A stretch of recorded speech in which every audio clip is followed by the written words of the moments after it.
लातेहार से इस वक्त की एक बड़ी खबर आ रही है, जहां चंदवा के इंदिरा चौक पर भीषण सड़क हादसा हुआ है।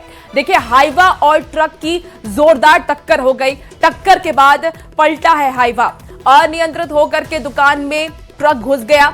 दोनों चालक गंभीर रूप से घायल हुए हैं। स्थानीय लोगों की मदद से उन दोनों को अस्पताल पहुंचाया गया। पूरी घटना सीसीटीवी कैमरे में कैद हो गई। यह सीसीटीवी फुटेज भी आपको दिखा रहे हैं। देखिए किस तरीके से जो ट्रक है वो अनियंत्रित होकर के दुकान में घुसता है। हाईवा और ट्रक की जोरदार टक्कर हो जाती है। टक्कर के बाद हाईवा पलट जाता है और जो ट्रक है वो अनियंत्रित होकर के दुकान में घुसता है। यह सीसीटीवी फुटेज सामने आया है, जिसके बाद दोनों ही ड्राइवर की हालत काफी ज्यादा गंभीर बनी हुई है। दोनों को अस्पताल में भर्ती कराया गया है। लेकिन ये तस्वीर आपको दिखा रहे हैं, ये सीसीटीवी फुटेज है उस वक्त की जब ये भीषण सड़क हादसा होता है और चंदवा के इंदिरा चौक के पास ये हादसा हुआ है। हाईवा और ट्रक की जोरदार टक्कर हो गई। टक्कर के बाद हाईवा पलट गया, जबकि जो ट्रक है वो अनियंत्रित होकर के दुकान में घुस जाता है। फिलहाल लेकिन जिस वक्त यह हादसा हुआ है, देखिए सन्नाटा है, यानी कि रात का यह वक्त है और इस वक्त वहां पर कोई मौजूद नहीं था, इसलिए बहुत बड़ी घटना होने से बच गई है। लेकिन देखिए ये भीषण सड़क हादसा हुआ है और दोनों ही ड्राइवर की स्थिति फिलहाल गंभीर बनी हुई है। और ज्यादा जानकारी के साथ न्यूज 18 संवाददाता विकास हमारे साथ फोन लाइन पर जुड़ चुके हैं। विकास, फिलहाल क्या स्थिति है? दोनों ड्राइवर अस्पताल में भर्ती कराए गए, उनकी स्थिति कैसी है और क्या जानकारी पुलिस को अब तक हाथ लगी? जी बिल्कुल, दोनों को अस्पताल में भर्ती कराई गई है। घटना के तुरंत बाद ही वहां पर पुलिस मौके पर पहुंचकर को अपने साथ अस्पताल ले गई और चंदवा के सीएचसी में भर्ती कराकर उनका इलाज करवा रही है। हालांकि अभी डॉक्टर के ऑब्जर्वेशन में है। स्थिति एक ड्राइवर की थोड़ी दयनीय है, जिसको रांची रिम्स भेजने की तैयारी की जा रही है। घटना यह काफी भयावह थी। कहीं ना कहीं बड़ी घटना टल गई, क्योंकि यह जो चौक है, यह समय अगर पहले सुबह का या फिर संध्या का होता तो बड़ी घटना हो जाती, क्योंकि यह चौक है जहां काफी भीड़ होता है और यहाँ पे कहीं ना कहीं रात का समय था, इसलिए एक बड़ी घटना होने से टल गई है। विकास, क्या किसकी गलती थी, कुछ जानकारी मिल पाई है? क्या ट्रक चालक की गलती थी या फिर हाईवा चालक की गलती थी? किस वजह से यह हादसा हुआ है? जी बिल्कुल, देखा जाए तो कहीं ना कहीं यह अभी पुलिस जांच कर रही है कि गलती किसकी है। हालांकि गाड़ी की ब्रेक फेल होने से भी घटना घटने की बात बताई जा रही है, परंतु कहीं ना कहीं हाईवा जिस तरह से वहां पे लगाई गई थी तो वह नो पार्किंग का एरिया था, सड़क के जस्ट किनारे था, तो कहीं ना कहीं हाईवा वालों की भी गलती इसमें सामने नजर आ रही है। किस वक्त ये घटना हुई है? जी अगले सुबह की घटना है, देर रात की। देखा जाए तो उस समय कोई वहां मौके पर था नहीं, लोग थे नहीं। हालांकि पेट्रोलिंग वैन जो है वो हमेशा इंदिरा चौक पे लगी रहती है पुलिस की, और उनके द्वारा ही यह घटना को देखा गया तुरंत और उसको तुरंत। ठीक है विकास, बिल्कुल आप नजर बना के रखिए, अपडेट आपसे लेंगे। बहुत शुक्रिया फिलहाल जानकारी के लिए। और इसी बीच देखिए, रांची से एक बड़ी खबर आ रही है। जमशेदपुर से रांची पहुंचे दंपति अपनी एनिवर्सरी के लिए केक खरीदने के महज 10 मिनट के लिए कार छोड़कर के दुकान गए थे और इसी दौरान बदमाशों ने कार का शीशा तोड़कर महिला का हैंडबैग उड़ा लिया। बैग में जेवरात और कैश रखे हुए थे। घटना की सूचना मिलते ही लोअर बाजार थाना पुलिस मौके पर पहुंचती है और जांच शुरू कर दी। हालांकि अब तक आरोपियों का कोई सुराग नहीं मिल पाया है। इस घटना ने राजधानी में वाहन सुरक्षा और पुलिस गश्ती पर सवाल खड़े कर दिए हैं। गाड़ी का नंबर है JA05DA7301। मैं यहाँ पे मैं अपना सिस्टर के घर रांची घूमने आया था। वाइफ का एनिवर्सरी था। मैं यहाँ केक खाने के लिए आपका भारत बेकरी पे उतरा था। ठीक है, जस्ट 2 से 5 मिनट का ये घटना है। यहाँ पे जस्ट मेरे वाइफ का रेड कलर का पर्स रखा हुआ, तो उसमें करीब 5,000 रुपये के करीब कैश था और 1 लाख रुपये के करीब वो कान का गोल्ड था। ठीक है, तो वो कौन बंदा, कौन लफुआ, क्या लड़का है, वो आके तुरंत एक मुक्का मार के साइड कांच में तोड़कर वो लेकर चोरी करके भागा गया। मतलब हम लोग को जस्ट आते आते वो लेकर फरार हो गया। जस्ट यहाँ पे कैमरा लगा हुआ सर, इतना मेन रोड के सामने। अब आप सोच सकते हो कि कितना हिम्मत हुई। कितना बजता होगा समय? करीब 9:30 बजे के आसपास। और मैं कभी जिंदगी में एक्सपेक्ट नहीं किया था सर कि रांची जैसा राजधानी शहर में ऐसा नीचा हरकत होगा 20 शहर में। हाँ, रांची जैसा राजधानी शहर में ऐसा नीचा हरकत होगा, आज तक जिंदगी में मेरा हुआ नहीं था और ऐसा मैं देखा। इसी बीच बड़ी खबर आपको चतरा से बताते हैं, जहां सदर थाना क्षेत्र के देवरिया शिव मंदिर में देर रात चोरों ने धावा बोलकर के करीब 5 लाख रुपए मूल्य की कीमती मूर्तियां और गहने चोरी कर लिए हैं। घटना का खुलासा उस वक्त हुआ जब मंदिर के पुजारी राजेश पांडे पूजा अर्चना के लिए मंदिर पहुंचे हुए थे। चोरों ने मंदिर के दरवाजे की जाली काट करके भगवान विष्णु की सोने की मूर्ति, माता लक्ष्मी नारायण की चांदी की मूर्ति और मां दुर्गा की सोने की जो नथिया है वो चोरी कर ली। घटना के बाद ग्रामीणों में भारी आक्रोश है। पुलिस ने तुरंत कार्रवाई करते हुए कई संदिग्धों को हिरासत में लिया है और मामले की गहन जांच शुरू कर दी है। जाली तोड़ा हुआ है और जब तोड़ा हुआ है तो सोना का मूर्ति भी गायब है, उसमें चांदी की मूर्ति भी गायब है। उसके बाद हम बाहर निकले कि कोई बगल की होंगे इधर तो उन लोग को बोलेंगे, तो माता रानी का प्रतिमा है ऊपर, उसमें सोने का नथिया लगा हुआ था, वो नथिया भी गायब है। देखे कि मंदिर को जहाँ प्रतिमा था वहाँ वाला लोग बिल्डिंग सटा हुआ था, छेनी हथौड़ी से कबाड़ दिया लोग, और सोना का प्रतिमा विष्णु जी के था, चांदी वाला लक्ष्मी जी को था, कबाड़ लिया और माता रानी का नाक का नथिया भी ले गया। चलिए गुमला से आपको इस बीच एक बड़ी खबर बताते हैं। चैनपुर थाना क्षेत्र के केडेक पंचायत में एक मानसिक रूप से बीमार महिला के साथ दुष्कर्म का मामला सामने आया है।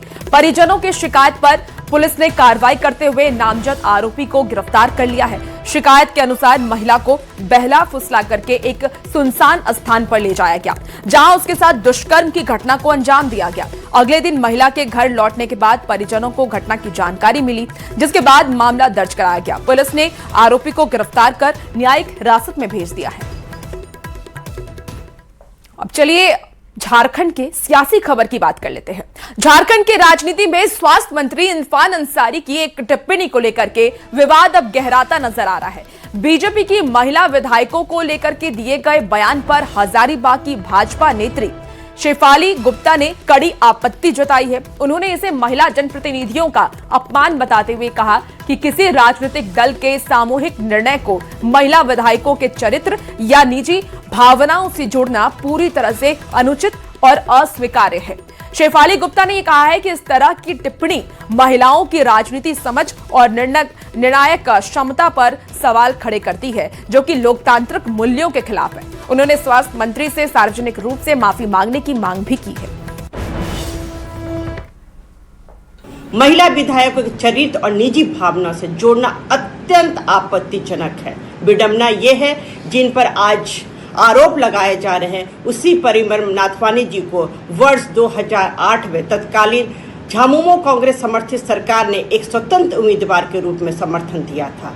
यहां तक कि झामुमो ने अपने उम्मीदवार की कीमत पर भी वर्ष 2014 में भी उनके विरुद्ध कोई उम्मीदवार नहीं उतारा गया था, जो उनके विकासोन्मुख योगदान का मौन समर्थन था। आज यदि विधायक विकास, उद्योग और झारखंड के हित में किसी उम्मीदवार का समर्थन करते हैं तो उसे गलत अर्थ देना दुर्भाग्यपूर्ण है।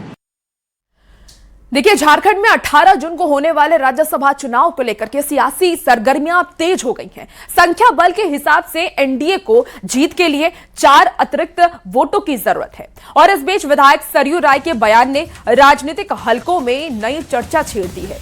सरयू राय ने संकेत यह दिया है कि सत्ता पक्ष के कुछ विधायक अपनी अंतरात्मा की आवाज पर मतदान करते हुए क्रॉस वोटिंग कर सकते हैं, जिससे कि चुनावी समीकरण बदल सकता है। संभावना जताई जा रही है कि विपक्षी खेमे के 6 से 7 विधायक अपनी शर्तों पर एनडीए उम्मीदवार के पक्ष में मतदान कर सकते हैं। आरजेडी अलग खेमा है, माले के लोग अलग हैं, तो इसमें से कोई 3-4 आदमी अंतरात्मा की आवाज सुन लेगा तो एनडीए का उम्मीदवार जीत जाएगा और तब जेएमएम कहेगा कि होस्टेडिंग हो गई। इसलिए इलेक्शन है, इसमें सबको अपने हिसाब से काम करना चाहिए।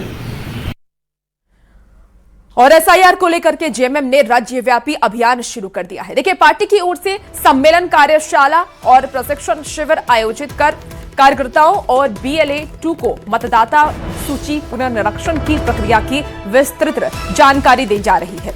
जेएमएम इस मुद्दे को राजनीतिक और लोकतांत्रिक अधिकारों से जोड़े एक अहम विषय के तौर पर सामने ला रही है। वहीं मुख्यमंत्री हेमंत सोरेन ने पार्टी के सभी मंत्रियों, सांसदों और विधायकों को निर्देश दिया है कि वो अपने अपने जिले में आयोजित होने वाले इन कार्यक्रमों में मौजूद रहें और कार्यकर्ताओं को आवश्यक मार्गदर्शन दें। पार्टी ने एक मुहिम छेड़ रखा है, जैसा कि निर्देश माननीय मुख्यमंत्री हेमंत सोरेन जी ने दिया है तमाम पार्टी कार्यकर्ताओं को, और पार्टी संगठन की ओर से हर जिले में एक विशेष कार्यशाला, प्रशिक्षण शिविर और जो बूथ लेवल के हमारे BLAs हैं उनका एक सम्मेलन करके जानकारी देना कि क्या कुछ करना है। केंद्र सरकार की ये जो नीति है वो नीति पूरी तरह से एक बड़ी जनसंख्या को वोट से महरूम करना या उनको वोट से वंचित करने का है। उस साजिश की जो षड्यंत्र है केंद्र सरकार का, उससे बचना है हम लोगों को बूथ स्तर पर सक्रिय होना होगा।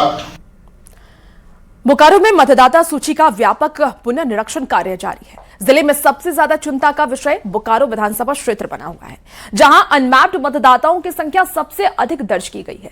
लेकिन जिला निर्वाचन पदाधिकारी सह उपायुक्त अजय नाथ झा ने बताया है कि मतदाताओं को किसी तरह की परेशानी ना हो, इसके लिए जिले की हर पंचायत में मतदाता जागरूकता केंद्र खोले जाएंगे। इन केंद्रों पर नाम सुधार, स्थानांतरण और अन्य आवश्यक सेवाओं के लिए जरूरी संसाधन उपलब्ध कराए जाएंगे। प्रशासन का लक्ष्य पंचायत स्तर पर जागरूकता बढ़ा करके 100% मतदाता मैपिंग सुनिश्चित करना है। हम हर एक पंचायत में एक सेंटर पर एक कलर फोटो के लिए एक प्रिंटर देने जा रहे हैं, ताकि वो प्रिंटर वो वहां पर रहेगा, वो कलर से स्टैम्प साइज फोटो प्रिंट करेगा और चिपका लेगा। और जहां मोबाइल से लेना वो मोबाइल से ऑलरेडी आ जाएगा। इसलिए हम उसको किसी भी तरह से हमारे वोटर्स को कोई परेशानी ना आए, ये हम उनकी सहायता करेंगे। और गिरिडीह जिले में अवैध पत्थर खनन के खिलाफ वन विभाग ने बड़ी कार्रवाई की है। तीसरी प्रखंड के बरवाडी पंचायत अंतर्गत लेडवाटार गांव और आसपास के संरक्षित वन क्षेत्रों में गुप्त सूचना के आधार पर छापेमारी कर अवैध खनन में इस्तेमाल किए जा रहे ड्रिल मशीन युक्त ट्रैक्टर को जब्त किया गया। बताया जा रहा है कि उक्त वाहन का उपयोग अवैध उत्खनन और ब्लास्टिंग की तैयारी के लिए किया जा रहा था। गावा वन क्षेत्र पदाधिकारी अनिल कुमार के निर्देश पर हुई इस कार्रवाई के दौरान वन विभाग की टीम को देखते हुए चालक जंगल का फायदा उठा करके मौके से फरार हो जाता है। फिलहाल जब्त ट्रैक्टर और ड्रिल मशीन को गावा बीट कार्यालय लाकर के आवश्यक कानूनी प्रक्रिया पूरी की जा रही है। और इस कार्रवाई के बाद अवैध खनन में संलिप्त लोगों में हड़कंप मचा हुआ है। गिरिडीह से ज्यादा जानकारी दे रहे हैं हमारे संवाददाता, चलिए आपको दिखाते हैं। गिरिडीह जिले के तीसरी प्रखंड के अंतर्गत आने वाले बरवाडी पंचायत और उसके आसपास के संरक्षित वन क्षेत्रों में हो रहे पत्थर के अवैध खनन के खिलाफ वन विभाग ने बड़े स्तर पर कार्रवाई की है। इस दौरान छापेमारी करते हुए वन विभाग की टीम ने एक कंप्रेसर मशीन को भी जब्त किया गया है, जिसे जब्त करके गावा बिट कार्यालय लाया गया है। आपको बता दें कि इस क्षेत्र में लगातार पत्थर के अवैध खनन की सूचना आ रही थी, जिसके आधार पर गुप्त सूचना के आधार पर वन विभाग की टीम ने कार्रवाई की है। हालांकि कार्रवाई की भनक लगते ही खनन माफियाओं को सूचना मिली और जंगल का फायदा उठा करके सभी लोग फरार हो गए, लेकिन कंप्रेसर युक्त ट्रैक्टर को जब्त कर लिया गया है। वहीं इस मामले को लेकर तीसरी अंचल अधिकारी अखिलेश कुमार ने भी कहा है कि लगातार इस तरह के अवैध खनन पर कार्रवाई की जा रही है और प्रशासन बिल्कुल जीरो टॉलरेंस के आधार पर कार्रवाई कर रही है, क्योंकि गिरिडीह उपायुक्त रामनिवास यादव ने भी सख्त दिशा निर्देश दिए हैं ताकि कहीं भी अवैध खनन संचालित ना हो सके। तो इस प्रकार जिस तरह से अवैध खनन के खिलाफ लगातार कार्रवाई की गई है, उसे लेकर पत्थर माफियाओं में हड़कंप मचा हुआ है। गिरिडीह से न्यूज़ 18 के लिए मैं एजाज अहमद।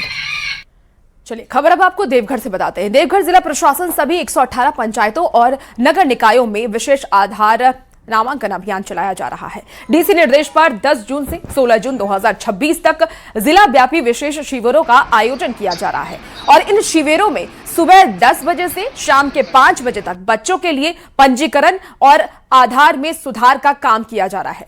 इस व्यवस्था से अब ग्रामीणों को प्रखंड कार्यालयों के चक्कर काटना और लंबी लाइनों से मुक्ति मिल गई है। डेफिनेटली मैंने जो बेसिकली बहुत सारी चीज़ों में हम लोग रिव्यू कर रहे थे, DSW और दूसरे विभाग का, तो उसमें आधार का रिक्वायरमेंट और बहुत सारे जो जनता दरबार में भी आवेदन आते हैं जिसमें बच्चों के आधार नहीं बनने की वजह से उनका जो भी बेनिफिट्स है वो रिजेक्ट हो रहा है। इसलिए पंचायत स्तर पे हम लोगों ने कैंप लगाया है और वहाँ हर पंचायत में कैंप लग रहा है जिसमें बच्चों का आधार बनेगा और उनको जो भी सरकार की योजनाएं हैं उनसे जोड़ा जा सकेगा। और चलिए अब मौसम की खबर को जान लेते हैं। तो राज्य के 14 जिले में मौसम विभाग ने ऑरेंज अलर्ट जारी किया है। राज्य समेत आसपास के कई जिले में बारिश, तेज हवा और ठनका की संभावना जताई जा रही है। 40 से 50 किलोमीटर की रफ्तार से हवा चलने के आसार हैं। ठनका के समय लोगों को घर में रहने की चेतावनी दी गई है। कई शहरों में तापमान 36 से 43 डिग्री सेल्सियस तक पहुंचने का अनुमान भी जताया गया है। फिर मौसम में बदलाव हो रहा है। गर्मी से लोगों को थोड़ी राहत जरूर मिल रही है, क्योंकि पिछले 24 घंटों में झारखंड के कई इलाकों में रुक रुक कर बारिश हो रही है और तेज हवाओं के साथ बारिश की संभावना व्यक्त की गई है। हालांकि रांची समेत अन्य जिलों में गर्म थोड़ी सी राहत से लोगों को मिली है, लेकिन कहीं ना कहीं अगर हम कोल्हान की बात करें तो लोगों को थोड़ी सी राहत जरूर मिली। अगर हम संथाल की बात करें तो गर्मी से लोगों को निजात मिली है। हालांकि पिछले 48 घंटों में मौसम विज्ञान विभाग ने साफ तौर पर संकेत ये दिए हैं कि बारिश हुई है, उसका असर अगले 2-3 दिनों तक जरूर मिलेगा, क्योंकि मौसम में बदलाव हो रहे हैं, तापमान में थोड़ी सी गिरावट हुई है, लोगों को राहत मिली है। रांची से निरंजन। और चलिए एक अच्छी खबर का रुख कर लेते हैं। सरायकेला खरसावां पुलिस ने ट्रैफिक जवानों की स्वास्थ्य सुरक्षा के लिए एक पहल शुरू की है।